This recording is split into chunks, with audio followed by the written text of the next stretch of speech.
Welcome to Microsoft Office 365 course in Word. This is lesson 3 and we're going to explore the keyboard. It is good for you to familiarize yourself with the keyboard and the different meanings and functions that you can apply when you're typing. So the most obvious one is all the letters. All the letters in the keyboard are always located in the same place. When someone wants to learn how to type, they usually place their fingers in the middle line, positioning the little finger on the right-hand side in the comma and the one on the left-hand side on the letter A. So then the other 4 fingers are placed on the keys beside them. The thumb will always be positioned in the space bar, and the space bar is used to separate words when you're typing. But apart from that, every time you want to capitalize a letter, you will have to press the Shift key, which is this one here. It's like an arrow up. What you would do is press the Shift key and the letter that you want to capitalize at the same time.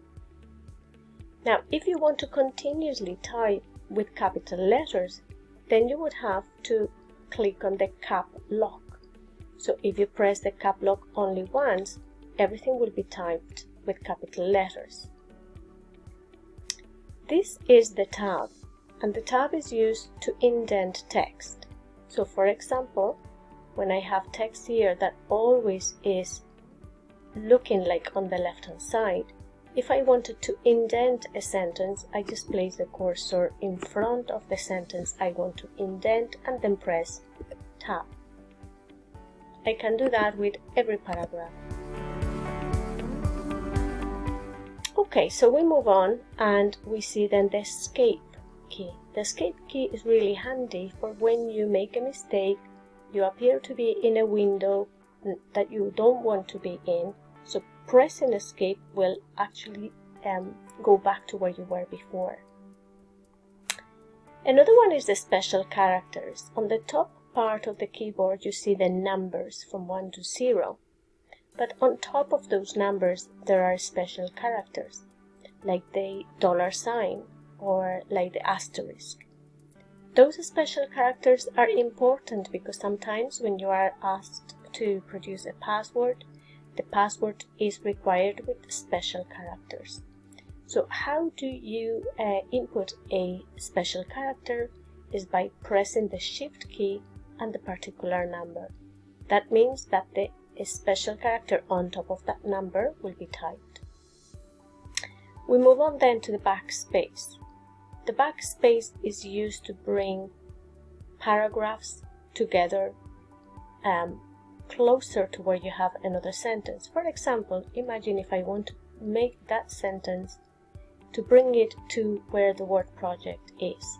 So I place the cursor in the Word Outlook and then I use the backspace to bring it to as close as I can to the next sentence.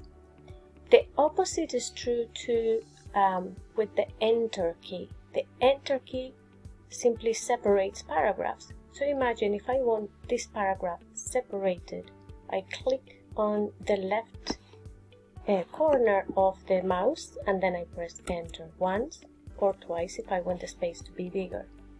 That way all your text can be separated and that makes it easier to read. With the tabs then I can indent all of those. So I use the tabs for this, the Enter key for this, but if I wanted that paragraph to stay back together, then I use the backspace. Okay, then there's a very interesting key here, it's called the Print Screen. So say if I wanted to make a photograph of whatever is in front of me, I would press that key and my computer will take a photograph of my screen. This is the number lock. And the number lock is used for when you want to use those numbers as if they were a calculator. Of course, delete is a very important key in the keyboard. You will always use that button to delete things. But another way in which you can use delete is when you press Ctrl, Alt and Delete at the same time, that will allow you to come out of a particular application in your computer. With the arrows, you are able to move up and down in the text, and that's pretty much everything you need to know about the keyboard.